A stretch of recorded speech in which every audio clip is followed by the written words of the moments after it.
Hello student, welcome back my YouTube channel vision coaching classes में आप सभी का स्वागत है। तो आज हम आप सबके लिए साइंस का क्रैश कोर्स पार्ट 7 लेकर आए हुए हैं, जो कि मोस्ट इम्पॉर्टेंट है आप सबके लिए। आज इसमें हम कुछ न्यूमेरिकल देखेंगे और क्या होता है, कैसे होता है, ये सब देखेंगे। तो कल हम क्या क्या पढ़ लिए थे ये देख लीजिए। कल हम पढ़े थे अवतल दर्पण के उपयोग, ठीक है। तो और आज में किसी का और उपयोग देखेंगे। और देन और क्या पढ़े थे हम लोग? कल हम पढ़े थे उत्तल दर्पण द्वारा प्रतिबिंब का बनना। उत्तल दर्पण द्वारा प्रतिबिंब का बनना। तो आज हम पढ़ने वाले हैं क्या? जी हाँ, आज हम पढ़ने वाले हैं उत्तल दर्पण का उपयोग। क्योंकि कल हम लोगों ने पढ़ा था, कल हम लोगों ने क्या पढ़ा था? अवतल दर्पण का। क्या पढ़ा था? अवतल दर्पण का उपयोग पढ़ा था। आज हम पढ़ेंगे उत्तल दर्पण का उपयोग। ओके, किसका पढ़ेंगे? उत्तल दर्पण का उपयोग। तो आइए देख लेते हैं। तो उत्तल दर्पण क्या, कहाँ पे क्या होता है, इसका उपयोग देखते हैं। उत्तल दर्पण का उपयोग, इसका उपयोग स्कूटर, मोटर कारों आदि वाहनों के साइड दर्पण के रूप में किया जाता है। ठीक है, दर्पण के रूप में किया जाता है। मतलब जो वाहन होता है, मोटरसाइकिल होती है, उसके बिना शीशा लगा होता है। शीशा इसलिए लगा होता है कि उसमें हम लोग अपना चेहरा देखने के लिए नहीं लगा रहता है उसमें, ये इसलिए लगा रहता है शीशा, ताकि जो पीछे की बाइक आ रही ना, उसमें दिखाई दे। और वो उतनी बड़ी बाइक को हम छोटे से शीशा में तो कर ही नहीं सकते हैं। ठीक है, तो उसको मतलब उसको अवतल शीशा, उत्तल शीशा दर्पण लगाया जाता है, ताकि वो बड़ी बाइकों, मतलब बड़ी बाइक या कार, ट्रकों को क्या करे, छोटे से शीशे में छोटा करके उसको दिखा दे, ताकि हम लोग उसको देख जाएं। ठीक है, तो इसलिए उत्तल दर्पण वहाँ पे क्या होता है, साइड दर्पण के लिए लगाया जाता है, ताकि पीछे कौन सी बड़ी कार आ रही है उसमें उसको फिगर जो छोटा करके दिखा देता है, तो हम लोग आसानी से देखकर अपना साइड अच्छे से कर लेते हैं। राइट। तो ये हो गया उत्तल दर्पण। तो उत्तल दर्पण का उपयोग गली तथा बाजारों में लगे हुए लैंपों में प्रवर्तक पृष्ठ के रूप में किया जाता है। मतलब उत्तल दर्पण का प्रयोग कहाँ पे किया जाए? जो गली बाजार होते हैं वहाँ पे लैंपों, मतलब बल्बों में जो लगा होता है ना, वहाँ पे किया जाता है उत्तल दर्पण का उपयोग फैलने के लिए। ठीक है, आया समझ में? अब देखिए तीसरा देख लीजिए। तीसरा क्या है? जिससे लैंपों में अभिसारी अभिसारी किरणपुंज के रूप में गली तथा सड़कों में काफी क्षेत्र तक फैल जाता है। मतलब वो जो लैंपों में लगता है उत्तल दर्पण, तो वो क्या होता है, लैंपों में जब वो लाइट आती है तो वो ना काफी दूर तक फैल जाती है उसकी रोशनी। इसीलिए तो चौराहे और गलियों में लगाया जाता है लैंप, ताकि एक लैंप लगा दें तो काफ़ी दूर तक जाए। तो वहाँ पे उत्तल दर्पण का ही प्रयोग किया जाता है, ताकि क्या हो, एक बल्ब लगाने से, दो बल्ब लगाने से काफ़ी दूर तक क्या हो जाए, उजियाला हो जाए, ताकि आने जाने में कोई समस्या ना हो। ओके, ये हो गया हमारा उत्तल दर्पण दर्पण का उपयोग। और हमने कल पढ़ा था अवतल दर्पण का उपयोग और उत्तल दर्पण द्वारा प्रतिबिंब का बनना। सो ये सब फिनिश हो गया। अब आते हैं हम न्यूमेरिकल में। कहाँ पे आते हैं? न्यूमेरिकल में, जो कि बहुत ही मोस्ट इंपॉर्टेंट है, तो आप लोग उसको ध्यान से समझिएगा। ओके, तो न्यूमेरिकल मतलब न्यूमेरिकल हल करने से पहले हम लोगों को कुछ जान लेना बहुत ही आवश्यक रहेगा। ठीक है, कुछ जान लेना बहुत ही आवश्यक रहेगा। राइट। तो यहाँ पे देखिए v, मतलब सॉरी यू, क्या होता है हमारा? यू जो होता है वस्तु से दूरी होती है, जो हमेशा माइनस में होती है। ठीक है, क्या होती है? हमेशा माइनस में होती है, इतना आपको याद रखना है, हमेशा माइनस में होती है। और b क्या होता है? प्रतिबिंब की दूरी, जो किस पर करती है, मतलब किस पे अनुसार बदलती है? माइनस में होगा, प्लस में, दर्पण के अनुसार बदलेगा। ठीक है, अवतल है कि उत्तल है, उसके अनुसार बदल पता चलेगा कि प्लस में रहेगा कि माइनस में रहेगा। और एफ जो होगी फोकस दूरी, ये भी पता चलेगा कि इसके अनुसार प्लस में रहेगा कि माइनस में, दर्पण के अनुसार। राइट। तो ये चीज़ क्या होती है? यूं हमारा होता है वस्तु से दूरी, बी होता है प्रतिबिंब मतलब प्रतिबिंब की दूरी, एफ होता है हमारी फोकस दूरी। क्या होता है? एफ फोकस दूरी, वी प्रतिबिंब की दूरी, यूं वस्तु से दूरी। ओके, ये हुआ इतना समझ में आया? अब देखिए यहाँ पे इसको आप लोग नोट डाउन जरूर कीजिएगा, जरूर ही कीजिएगा, क्योंकि इससे के बिना आप सवाल लगा तो लोगे, लेकिन आपकी सवाल रॉन्ग हो जाएगी। ठीक है, लगा तो लोगे, लेकिन सवाल आपकी क्या हो जाएगी? रॉन्ग हो जाएगी। जी, आप सही सुन रहे हैं। ठीक है, तो यहाँ पे देखिए फोकस दूरी एफ धनात्मक, सॉरी फोकस दूरी मैं ये बता रहा हूँ, पहले पद डालेंगे, उत्तल दर्पण होगा अवतल दर्पण। मतलब इसका बताने की ये तात्पर्य है कि अगर फोकस दूरी रहेगी कब धनात्मक होगी, यदि उत्तल में तो धनात्मक होगी कि ऋणात्मक में ऋणात्मक होगी, अवतल में तो ऋणात्मक होगी कि धनात्मक में होगी। यही सब मतलब इसका ये जो चार्ट बना दिखाई दे रहा है ना, यही पता करने के लिए, अगर मान लो फोकस दूरी हम दे दिए अवतल में, फोकस उत्तल में फोकस दूरी इतना है, तो वो किस में होगी? प्लस में होगी, माइनस में? इसको पता करने के लिए यहाँ से पता होगा, और अवतल में दे दिए थे उसमें भी यही पता करने के लिए प्लस में होगा कि माइनस में होगा, यही पता करने के लिए ये चार्ट मैंने बनाया है आप लोगों के लिए। तो कैसे पता होगा आइए देख लेते हैं। फोकस दूरी, फोकस दूरी यदि उत्तल दर्पण में रहेगा तो क्या होगा, हमेशा धनात्मक होगी। क्या होगी, धनात्मक होगी। अगर अवतल अवतल दर्पण में रहेगा फोकस दूरी तो क्या होगी, ऋणात्मक होगी। कुछ आ रहा सामने, क्या होगी, ऋणात्मक होगी। और यहाँ पे देख लेते हैं वक्रता त्रिज्या, वक्रता त्रिज्या आर, वक्रता त्रिज्या यदि उत्तल दर्पण में रहेगी तो धनात्मक होगा, अवतल में रहेगी तो ऋणात्मक। मतलब वक्रता त्रिज्या अगर उत्तल दर्पण में दिया रहेगा वक्रता त्रिज्या तो वो क्या होगा, हमेशा प्लस में रहेगा। ठीक है, क्या रहेगा, हमेशा प्लस में रहेगा। यही अवतल दर्पण में दे देगा हमेशा माइनस में रहेगी। दूसरा, वस्तु की दूरी क्या होती है, उत्तल दर्पण में रहेगा तब भी माइनस रहेगा, मतलब ऋणात्मक रहेगा, अवतल दर्पण में रहेगा तब भी ऋणात्मक ही रहेगा। राइट। अब देखिए वास्तविक प्रतिबिंब की दूरी, वास्तविक प्रतिबिंब की दूरी मतलब v। ठीक है, v ये क्या होगा, किसके अनुसार होगा, उत्तल दर्पण के अनुसार। मतलब उत्तल दर्पण में रहेगा तो क्या होगा, पॉजिटिव होगा। ठीक है, धनात्मक होगा। और यहाँ पे मैंने लिखा नहीं है, और अवतल दर्पण होगा तो ऋणात्मक होगा। आभासी प्रतिबिंब की दूरी धनात्मक होगी। ठीक है, उत्तल में और इसमें भी धनात्मक होगी। आभासी प्रतिबिंब की दूरी जो होगी धनात्मक होगी उत्तल दर्पण में, और अवतल दर्पण में भी धनात्मक ही होगी। ठीक है, और वास्तविक प्रतिबिंब की लंबाई जो होगी ये भी वही सेम, और ये भी ऋणात्मक। आभासी प्रतिबिंब की लंबाई ये धनात्मक, ये भी धनात्मक, दोनों। अगर आभासी रहेगा तो दोनों में क्या रहेगा, धनात्मक ही रहेगा। ओके, इस तरीके से आपको ये चार्ट क्या होना चाहिए, याद होना चाहिए। बहुत ही इंपॉर्टेंट है, इसके बिना आप सवाल लगा लोगे लेकिन रॉन्ग हो जाएगा। और रॉन्ग कहाँ से होगा, वो आपको प्लस माइनस ही रॉन्ग होगा। प्लस माइनस का बहुत बड़ा रोल होता है किसी में। ठीक है, तो इतना समझ में आ गया नहीं? आप लोग कमेंट कीजिए जरूर। आप लोग कमेंट नहीं करते हो तो मुझे अच्छा नहीं लगता, तो मैं समझ नहीं पाता आप लोगों को समझ में आ रहा है कि नहीं। तो आप लोग यस और नो कर सकते हो। ठीक है, तो अब आइए आगे का देख लेते हैं। अब आगे जो है हम लोगों को न्यूमेरिकल कॉल करना है। क्या करना है, न्यूमेरिकल, मतलब जो है क्वेश्चन को सॉल्व करना है। पहले हम इससे पहले आप लोगों को कुछ फार्मूला लिखाने वाले हैं, तो आप लोग उसको लिख लीजिएगा, या फिर यहीं में आपको मिल जाएगा, आप उसको देख सकते हैं। ठीक है, फार्मूला यहाँ पे देखिए क्या कह रहा है। एक अवतल दर्पण की वक्रता त्रिज्या 12 सेमी है, तो इसकी फोकस दूरी क्या होगी। बहुत ही आसान है। एक अवतल दर्पण ये दर्पण देखना जरूर, इससे पता चलेगा प्लस में है कि माइनस में। एक अवतल दर्पण की वक्रता त्रिज्या 12 सेमी है तो उसकी फोकस दूरी क्या होगी। यफ बराबर हमारा फार्मूला जो होता है यही होता है, आप इसको याद कर लीजिए। मैं लिखाया नहीं, मुझे सबसे पहले लिखाना ही चाहिए, सो मैंने नहीं लिखाया। तो कल मैं सभी सूत्र आपको लिखवा दूंगा। तो एफ बराबर क्या होता है हमारा, आर माइनस दो, मतलब आर बटे दो, माइनस आर बटे दो। एफ बराबर मतलब फोकस दूरी बराबर हमारा क्या होता है, वक्रता त्रिज्या, वक्रता त्रिज्या बटे दो। राइट, वक्रता त्रिज्या बटे दो। तो यहाँ पे हमको दिया है क्या, हमको वक्रता त्रिज्या तो दिया है 12 सेंटीमीटर, और हमसे पूछ लिया एफ 12 दिया ना, वक्रता त्रिज्या आर बराबर दे दिया 12, तो हम रख देते हैं 12/2, तो 2 से काट देंगे, 2×12 या बराबर -6 आ गया। ठीक है, क्या आ गया, -6 क्यों आया, क्योंकि अवतल दर्पण दिया तो माइनस में होगा फोकस दूरी, है ना।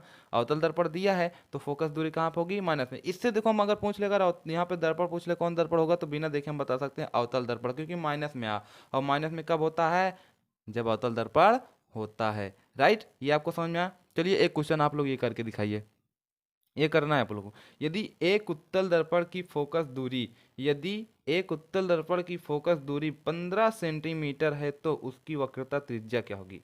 आप लोग बताइए मुझे सॉल्व करके जल्दी से, कम ऑन, बताएंगे। हाँ हाँ, बताइए। बहुत ही आसान है, देखिए मैं बताता हूँ।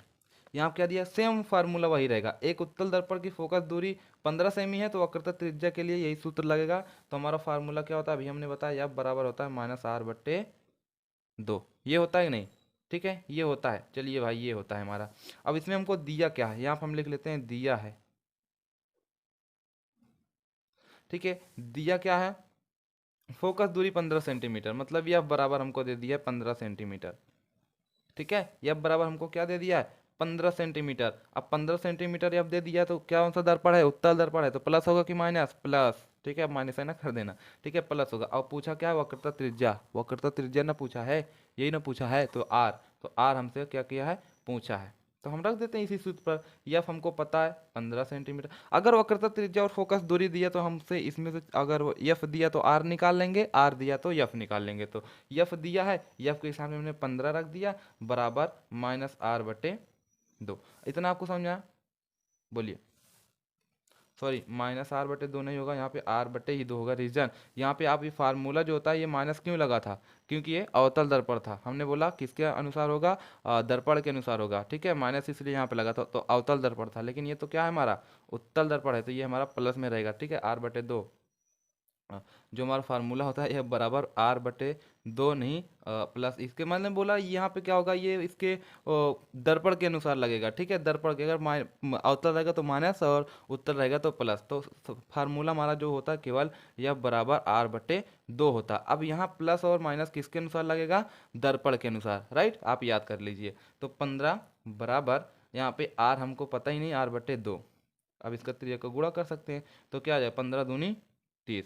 आर बराबर 15 दूनी 30, मतलब आर बराबर कितना आ गया हमारा, 30 सेंटीमीटर। कितना आ गया, 30 सेंटीमीटर में दिया, तो आर बराबर हम लिख सकते हैं 30 सेंटीमीटर, राइट।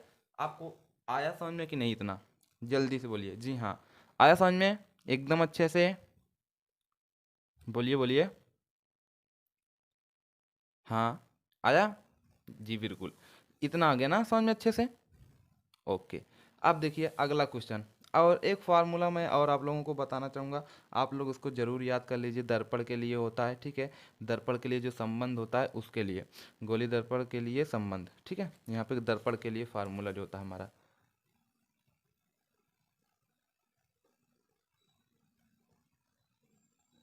दर्पण के लिए क्या होता है हमको, आपको पता है, 1/f बराबर 1/f बराबर 1/v प्लस 1/u, ये होता है हमारा फार्मूला। ठीक है, ये होता है फार्मूला। अगर आपको ये आता है तो आप लोग जो अपवर्तन वाला पार्ट पढ़ोगे उसमें भी यही फार्मूला लगे रहेगा, लेंथ से आ जाएगा तो वहाँ पे माइनस हो जाता है, लेकिन यहाँ पे प्लस रहता है। ठीक है, सो ये आपको जरूर याद होना चाहिए, दर्पण के लिए ये फार्मूला होता है। ठीक है, तो यहाँ पे कुछ हम देखने वाले हैं, इसको देख लेते हैं। ठीक है, इसको आप याद कर लीजिए। चलिए, बहुत ही इम्पोर्टेंट है, सो मैं इसको बता भी दिया, तो यहाँ पे देख लीजिए।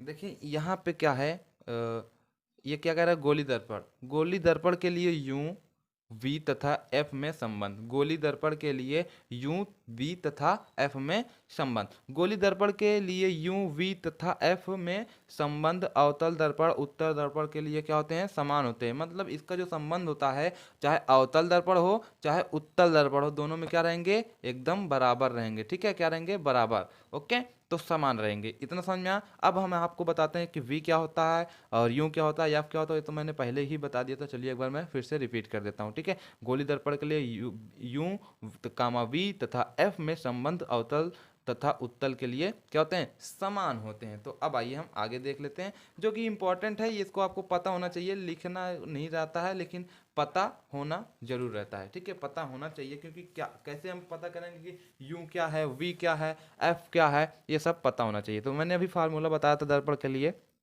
1/b बराबर क्या होता है हमारा, 1/b बराबर सॉरी 1/v नहीं, 1/f बराबर 1/v प्लस 1/u। ठीक है, यही तो मैंने लिखा है, 1/f बराबर 1/b प्लस 1/u। ठीक है, तो जहां u दर्पण के ध्रुव से वस्तु की दूरी है, जहां यूं दर्पण के ध्रुव से वस्तु की दूरी है, हम मैंने बोला यूं क्या होता है हमारा, वस्तु की दूरी होती है जो हमेशा माइनस में होती है, और v क्या है, प्रतिबिंब की दर्पण से ध्रुव के बीच की दूरी है। ठीक है, b क्या है, प्रतिबिंब की दर्पण के ध्रुव से बीच की क्या है, दूरी है। और तथा f क्या है, दर्पण के फोकस की दूरी है। f क्या है, फोकस दूरी है, v हमारा प्रतिबिंब है, u क्या है, हमारा वस्तु की दूरी। इतना याद कर लीजिए, u क्या है, वस्तु की दूरी, v क्या है, प्रतिबिंब की दूरी, f क्या है, फोकस दूरी।